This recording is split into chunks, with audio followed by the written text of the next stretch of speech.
سیاسی تبدیلی کے ذریعے آپ شکوہ کرنے کے بجائے قوانین میں تبدیلی، قانون سازی اور ضوابط میں تبدیلی لا سکتے ہیں۔ آپ اچھے کاموں کی حمایت کر سکتے ہیں۔ اچھے کاموں کے بڑھاوے کے لیے یہ ایک بہترین پلیٹ فارم ہے۔ سیاست میں آپ بہت کچھ کر سکتے ہیں جو کہ سیاست سے باہر رہنے پر ممکن نہیں۔ تو میں اپنے نوجوانوں سے کہوں گا کہ اپنی سمت کو درست رکھیں۔ ممکن ہے کہ کچھ غلطیاں آپ کریں گے، اس راستے پر چلتے ہوئے ان غلطیوں کی ذمہ داری قبول کریں، لیکن یہ یقینی بنائیں کہ وہ غلطیاں آپ کی شخصیت کی تعریف نہ کریں۔ پہلے منسٹر بننے کے بارے میں ہم دوبارہ بات کرتے ہیں۔ آپ نے کہا آپ فیملی کے ساتھ مصروف ہیں، لیکن شاید جب آپ کے بچے سب شادی شدہ ہو جائیں جیسے ڈونلڈ ٹرمپ کے بچے، تب آپ شامل ہونا چاہیں گے۔ اگر آپ میرا ڈونلڈ ٹرمپ کے ساتھ موازنہ کریں تو شاید میں تھوڑا پھنس جاؤں گا۔ دیکھیں، حقیقت یہ ہے کہ میں نے کبھی اپنی زندگی کے لیے کوئی بڑا طویل منصوبہ نہیں بنایا کہ یہ کہاں لے جائے گا۔ آپ بس حالات کے ساتھ چلتے ہیں، اور اللہ سب سے بہترین منصوبہ ساز ہے، آپ کو اسی وقت وہیں رکھتا ہے جہاں آپ کو ہونا چاہیے۔ تو دیکھیں، میں واقعی بے حد خوش قسمت رہا ہوں۔ میں ہمیشہ شکر گزار رہتا ہوں۔ میں اپنی بیوی سے کہتا ہوں اور وہ مجھ سے کہتی ہے، ہمیں 24 گھنٹے، کیونکہ میں تمام نعمتوں کے لیے شکر گزار ہوں۔ جب آپ شکر گزاری کرتے ہیں تو واقعی آپ کو برکتیں ملتی ہیں۔ ہاں، میرا خیال ہے کہ یہ درست ہے۔ تو میں بہت زیادہ شکر گزاری کی مشق کرتا ہوں اور اپنے بچوں کو بھی یاد دلاتا ہوں کہ ہمیشہ کوشش کرتے رہنا، جو کبھی کبھی تھوڑا مشکل ہو سکتا ہے۔ آپ جانتے ہیں کہ جو کچھ آپ کے پاس ہے اس کے لیے شکر گزار رہو، کیونکہ سب سے بہتر عطا کرنے والا صرف خدا ہے۔ 2026 کے بعد میں جو کچھ بھی کروں گا وہ دلچسپ میری ہوگا۔ دعائیں آپ کے ساتھ ہیں۔ بہت بات شکریہ۔ یہ ہے حمزہ، جب میں آپ سے آخری سوال پوچھوں، اس سے پہلے میرے پاس 2 سوال اور ہیں۔ 2 سوال اور کروں گا میں آپ سے۔ آپ نے سیاست میں جاتے ہوئے کن چیلنجز کا سامنا کیا؟ آپ کے راستے میں بھی بہت سی مشکلیں آئی ہوں گی، اس بارے میں بھی کچھ بتائیے گا۔ ہاں، بالکل صحیح بات ہے۔ اقلیتی فرد ہونے کے طور پر یا دوسری نسل کے طور پر صاف کہوں تو آپ ان کے نشانے پر ہوتے ہیں۔ زیادہ تر لوگ آپ کو نشانہ بنانے کی کوشش کر رہے ہوتے ہیں۔ آپ یقین کریں یا نہ کریں، آپ کے مخالف بھی، پریس بھی اور میڈیا بھی آپ کو نیچا دکھانے کی کوشش کریں گے۔ ہر ملک میں اور اس ملک میں بھی ادارہ جاتی امتیاز اور جانبداری کا عنصر بلا شبہ موجود ہے۔ یہ ایک حقیقت ہے، ہم سب جانتے ہیں۔ تو آپ کہیں پر بھی جائیں، اپنی آنکھیں کھلی رکھیں۔ اگر آپ ایک الگ نسل کے نوجوان ہیں، چاہے جوان ہوں چاہے ادھیڑ عمر کے ہوں، آپ کوئی بھی ہوں، آپ پر ہی ساری توجہ مرکوز ہوگی، اور اس کے لیے اور آپ کو عام لوگوں سے بہتر ہونا پڑے گا۔ آپ سے توقع کی جاتی ہے کہ آپ کو ہونا چاہیے۔ آپ کو یہ نہیں ہونا چاہیے کہ بس میرٹ کی بنیاد پر ہی مواقع ملیں۔ یہ ایک میرٹوکریسی ہونی چاہیے، یعنی اگر میں آپ جتنا اچھا ہوں تو مجھے بھی وہی احترام اور تعریف ملنی چاہیے جو سب کو ملتی ہے۔ لیکن تمام ان چیلنجز کے باوجود ہم منفی نہیں ہو سکتے۔ ایک شاندار چیز جو میں نے نوٹ کی، جیسا کہ میں نے کہا، اسکاٹ لینڈ میں نہیں بلکہ پورے برطانیہ میں، یہ ہے کہ الگ نسل کے لوگ شاندار عہدوں تک پہنچے ہیں اور کامیاب ہوئے ہیں۔ پرائم منسٹر، لندن کے mayor, first minister Scotland, first minister Wales, home secretary, chancellor of the exchequer, رنگین نسل کے لوگ ان مختلف عہدوں پر پہنچے ہیں، اور یہ بات وہیں جا رہی ہے جو میں نے شروع میں کہی تھی۔ تو ہمیں اس بات کی خوشی منانا چاہیے، نہ کہ یہ ہماری کمزوری ہے۔ انگلینڈ نے مجھے بہت اچھے مواقع دیے ہیں، میں نے کاروبار میں بہت کامیابی حاصل کی ہے۔ اگر میں پاکستان میں پیدا ہوتا، حالانکہ میری پیدائش یہاں ہوئی، تو شاید میں اتنا کامیاب نہ ہوتا۔ تو میں شکر گزار ہوں کہ یہاں پیدا ہوا، یہاں کام کیا۔ خدا اس معاملے میں مجھ پر بہت مہربان رہا۔ اسکاٹش معیشت کے بارے میں آپ کا کیا خیال ہے حمزہ؟ کچھ بتائیں گے؟ کیونکہ انگلینڈ میں، برطانیہ میں ہر 45 منٹ میں بہت سے ملینئرز بنتے ہیں، اور بہت سے ملینئرز انگلینڈ چھوڑ کر بیرون ملک جانے کو ترجیح دیتے ہیں، ٹیکسز کی وجہ سے یا پیسے بچانے کی وجہ سے، اور زیادہ مواقع حاصل کرنا پیسے کمانے کے لیے۔ آپ کے خیال میں اسکاٹش معیشت کیسی ہے؟ خیر، اسکاٹش معیشت بہت مضبوط ہے، نسبتاً لچکدار ہے۔ اسکاٹش معیشت میں ہمارے پاس بہت سی شاندار چیزیں ہیں، چاہے وہ قابل تجدید توانائی کی زبردست صلاحیت ہو جو ہمارے پاس ہے، یا تیل اور گیس جو یقیناً کم ہو رہی ہے، لیکن یہ اب ہمارے لیے ایک اہم قدر اور اثاثہ ہے۔ ہمارے پاس بہت ہی بہترین اور شاندار خوراک اور مشروبات ہیں۔ مثال کے طور پر وسکی، جو اسکاٹ لینڈ کے لیے اربوں پاؤنڈ کی برآمدات میں سے ایک ہے۔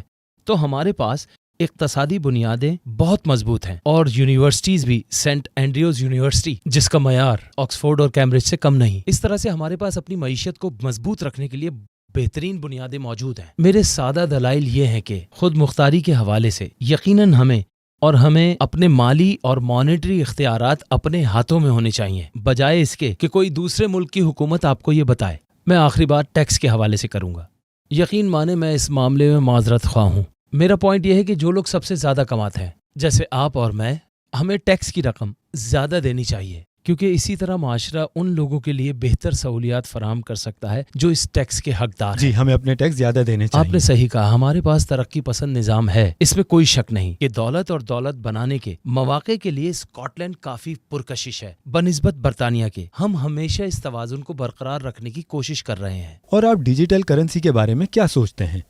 اصل میں یہ دلچسپ ہے، ہمارے پاس اسکاٹش حکومت کی ایک مشاورت ہے جسے ہم ڈیجیٹل اثاثے کہتے ہیں، جس میں اس وقت ڈیجیٹل کرنسی بھی شامل ہے۔ یقینی بنانا ہوگا کہیں ہم پیچھے نہ رہ جائیں۔ ہمیں اس پر بھی کام کرنا ہوگا کہ نئی ٹیکنالوجیز کو اپنائیں۔ اس کے لیے ضابطہ کاری ضروری ہے، صرف برطانیہ کی ضابطہ کاری نہیں بلکہ عالمی ضابطہ کاری بھی ضروری ہوگی۔ کچھ مواقع بھی موجود ہیں کرپٹو کرنسی کی مائننگ کے حوالے سے، کچھ ماحولیاتی تحفظات بھی ہیں، اور یہ بھی کہ اقتصادی مواقع بھی ممکن ہیں۔ اسکاٹ لینڈ میں ہمارے پاس بہت زیادہ زمین موجود ہے، اور یہ کہ یہ زمین کس طرح استعمال کی جا سکتی ہے۔ مثال کے طور پر ڈیٹا سینٹر کی میزبانی کے لیے ہم نے حال ہی میں اسکاٹ لینڈ میں ڈیٹا سینٹرز کے حوالے سے مختلف ترجیحات کی ہیں، اور اس منصوبے کو آگے بڑھانے کے لیے ہم بھرپور کوشش کر رہے ہیں۔ اور ان چیزوں کو صرف آپ ایک نقطہ نظر سے نہیں دیکھ سکتے، میرے خیال میں فائدہ اور نقصان دونوں ہیں۔ ہمیں اسے منظم کرنے کے لیے کوششیں کرنی ہوں گی۔ مجھے اسکاٹش معیشت سے محبت ہے اور میری یہاں بہت سی جائیدادیں ہیں۔ اگر آپ آزاد ہوتے تو میں آپ کو اعزازی شہریت دیتا، اور تو اور جی اسکاٹ لینڈ ٹھیک کے ہے۔ اگلے پوڈ کاسٹ میں نبیل کو لے گا۔ ہم اسکاٹش قومی ترانہ گائیں گے، لیکن آپ کا یہاں ہمیشہ خیر مقدم ہے۔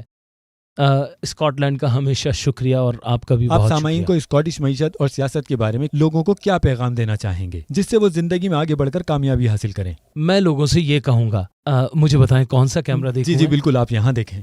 میں آپ لوگوں سے یہ کہوں گا کہ امید مت چھوڑیے گا، کیونکہ دیکھیں جن لوگوں کو ہماری ضرورت ہے اس وقت وہ غزہ کے لوگ ہیں، یا واقعی ہمارے اپنے ملک کے کچھ سب سے غریب لوگ۔